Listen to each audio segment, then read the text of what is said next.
Colossians chapter 1 says, the Son, reference to Jesus, is the image of the invisible God, the firstborn over all creation. For in him all things were created, things in heaven or on earth, visible and invisible, whether thrones or powers or rulers or authorities, all things have been created through him and for him. He is before all things, and in him all things hold together. And he is the head of the body, the church. He is the beginning and the firstborn from among the dead, so that in everything he might have the supremacy. That last phrase, so that in everything he might have the supremacy. The New King James Version says, so that in everything he might have preeminence. Preeminence. The New Living Translation says, so that in everything he might be first and most important in all things. Today we continue our Christmas sermon series called Pursuing the King. Pursuing the King. Pursuing the one who is preeminent. Pursuing the one who is supreme. Pursuing the one who is first and most important above all things. Pursuing the King. We began the series a couple weeks ago. If you remember, we kind of focused on the Old Testament and we focused on the promise. And for the people in the Old Testament, Christmas hasn't happened yet, right? It was only promised. It would happen. And Christmas was at one point a promise. If you can think back a week, last week, Adam did a spectacular job through the eyes of the shepherds as he talked about the plan. The plan. Today I want us to focus on the wise men. What made them so wise? I think it's because of their pursuit. And today's going to be the preeminence of the one we pursue. Our text is Matthew chapter 2. It's the passage that focuses on the wise men section of the Christmas story. Matthew chapter 2, the first couple verses start out this way. After Jesus was born in Bethlehem, in Judea, during the time of King Herod, Magi from the east came to Jerusalem. They asked, where's the one who has been born King of the Jews? We saw a star and it arose. We've come to worship him. They spent a little time interacting with Herod there at the palace. And then verse 9 says, after they had heard from the king, they went on their way, and the star they had seen when it arose went ahead of them until it stopped over the place where the child was. When they saw the star, they were overjoyed. On coming to the house, they saw the child with his mother Mary, and they bowed down and worshipped him. Then they opened their treasures and presented him with gifts of gold, frankincense, and myrrh. I know you've heard that story a lot. Today I want you to appreciate two things about these wise men. We're going to focus on their story, on their section of Scripture, and today I want you to appreciate two things. The first thing I want you to appreciate is their pursuit. Their pursuit. Their search for a king. And I want you to know that their search for this king consumed their thinking. Their search for this king was preeminent in their lives. It was supreme. It was the most important thing for them. Their pursuit. This pursuit, scholars tell us that odds are they were from Persia, which meant that their trip from Persia to Bethlehem was a 1,000-mile trip. It would have taken them months and months. You know, the guy that giving this testimony as a wise man said 2 years. It would have taken months. This was not just a trip. This is not one of those trips on their bucket list.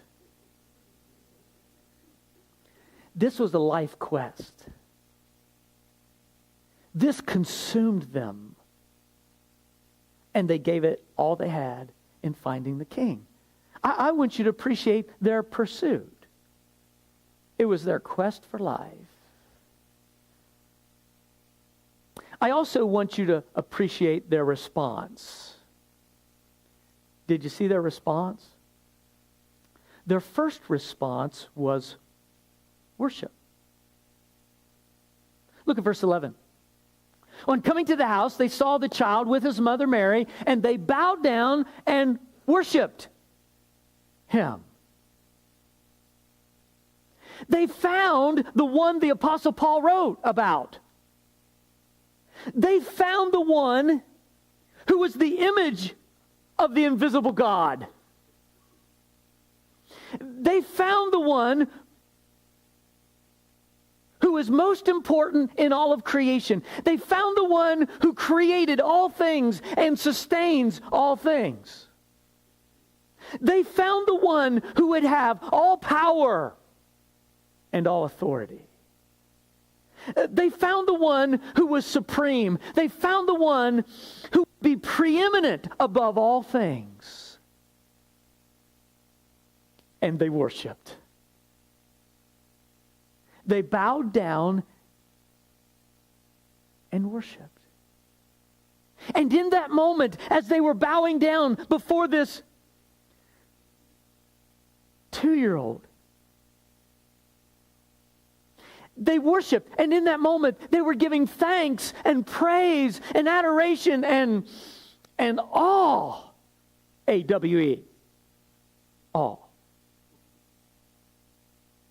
It was a moment of awesomeness. It was a moment of wow. And they were on their knees and in surrender. And they were confessing,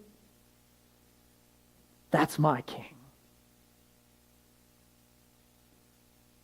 That's my king.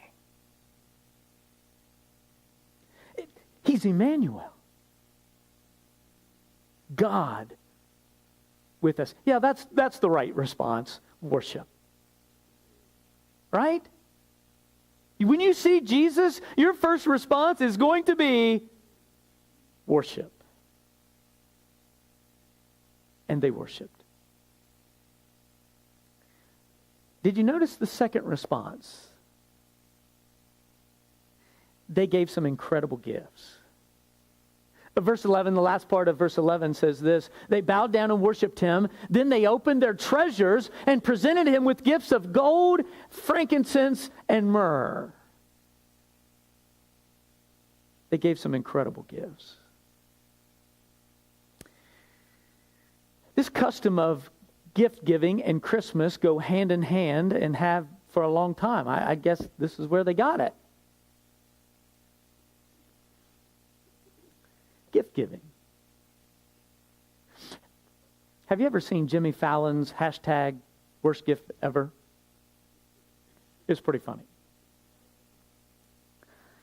One guy wrote in and said, my grandmother last year gave me a check for $5,000 for Christmas.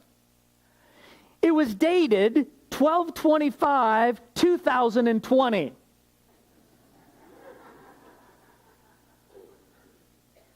And he wrote, I have to wait 5 years to cash this check. Hashtag worst gift ever. Actually, that's not a bad idea if things are running pretty tight this year. You know what I'm saying? One lady wrote in and said, my mother gave me a troll doll for Christmas. I'm 28 years old.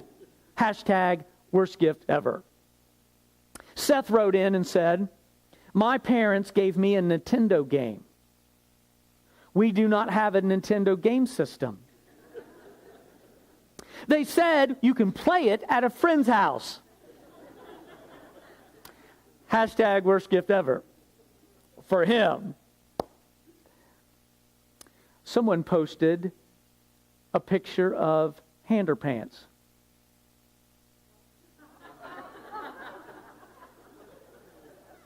Underwear for your hands? Really? Hashtag worst gift ever. Or maybe the toilet mug.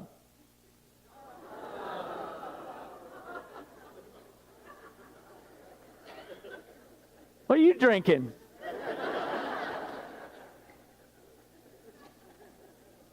Hashtag worst gift ever.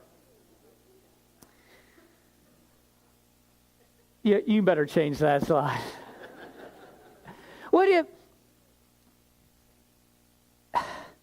I guess maybe it's always been a challenge to get the right gift for the right person. I think it's always has been a challenge, getting the right gift for the right person. And I think it goes all the way back to the wise men, having to get the right gift for, Jesus. You think some of you have a hard time buying the right gifts for the right person. Seriously, what do you give the Son of God? Yeah, what do you give the guy that literally has everything? Psalm 24 says, the earth is the Lord's and everything in it. Okay, what do you get him? I tell you, when the wise men came and found the one they pursued, they worshiped, and they gave gifts. And in their gift giving, they nailed it. For example, they gave gold. Gold is a gift for a king. Gold stands for power and authority and royalty, and it's what you give a king. And so they gave the king gold. He may have been shivering in the cold, but it's gold. They nailed it. And then they gave him frankincense. Now, frankincense is a gift for a priest. In the Old Testament, when the priest went into the temple and, was praying to God and sacrificing to God, they would use frankincense. And it was symbolic of their connection. And kind of a priest was a bridge between man and God. And Jesus would come to be the bridge between man and God. Frankincense. It's a gift for a priest. And myrrh. Myrrh? Myrrh was a spice used for embalming dead bodies. Oh, that sounds like a great gift. I don't even know what you're trying to communicate if you brought that to me. Here's some myrrh, Mark. Think about it. Even from the very beginning of his entrance into the world, there was hints that he would die. And he would die for my sin. And he would die for your sin. It's the perfect gift for the dead. Some pretty amazing gifts, really. Gold, frankincense, and myrrh. A gift for a king, a gift for a priest, a gift for someone who's going to die. They nailed it. They nailed it. What I like about these gifts is they proved something, didn't they? These gifts proved something. I think these gifts, because they were costly, they were expensive, they were extravagant. I think these gifts proved that Jesus was preeminent in their lives. He was supreme in their lives, and the gifts proved it.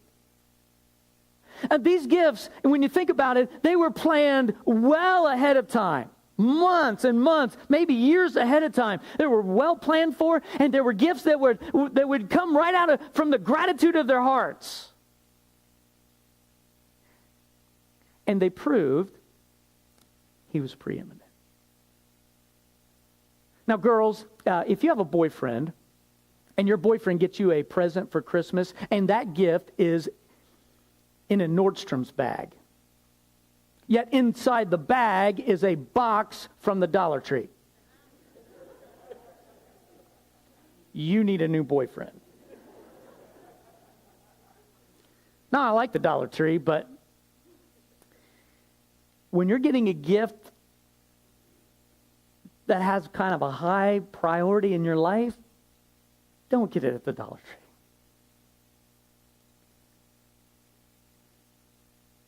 Tree. These gifts proved Jesus was preeminent in their lives. So here's the wise men. And they come in pursuit of a king, and they find him, and they worship him with their heart. And then they give their treasures. They worship him, and they give all that they are to him, and they give all that they have to him. It's the right response. Jesus. This Christmas, I want you thinking about just some good questions today. What are you pursuing? What are you looking for? What consumes the free space of your thinking? I hope you'll make it finding the King. And can I ask you today, what are you worshiping? What are you bowing before? What's first and most important in your life? Can I suggest that just be finding the King? And what about your giving? Really? You're going to go there on Christmas? What about your giving? I mean, year end, we're coming to the end of year 2016. I know most people, kind of step back and, can evaluate some things. I would love for you to, right now, just evaluate your giving in 2016. What does it prove? Is Jesus going, another Dollar Tree gift? Or is he convinced you're preeminent? He's preeminent in your life. I'm not hounding you today, just helping you. It proves something. It proves something. This Christmas, I want you to decide, you know what? I'm going to pursue and I'm going to worship and I'm going to give in a way that proves he is preeminent in my life. Because he is supreme. I kept thinking about this passage, and when the wise men came and found Jesus, he was 2 years old. Have you ever had a 2-year-old? Have you ever been around a 2-year-old? We have an adjective we always use with 2-year-olds. What is it? That took you a long time. When the wise men came and found Jesus, he was 2. They bowed down and worshiped a 2-year-old. I think that's a greater miracle than the virgin birth itself. But this isn't just any 2-year-old, is it? When they found him, even at 2, you know what they knew? Here's the Savior. Here's the Messiah. This is the King of Kings. This is Emmanuel. This is God with us. He's not still baby Jesus. You know that, right? He's the resurrected King of the universe. He is supreme and he is preeminent. And this Christmas, will you pursue him? And will you worship him? And will you give to him in ways that proves he's preeminent in your life? How many want him? How many of you need him? How many of you want to honor him?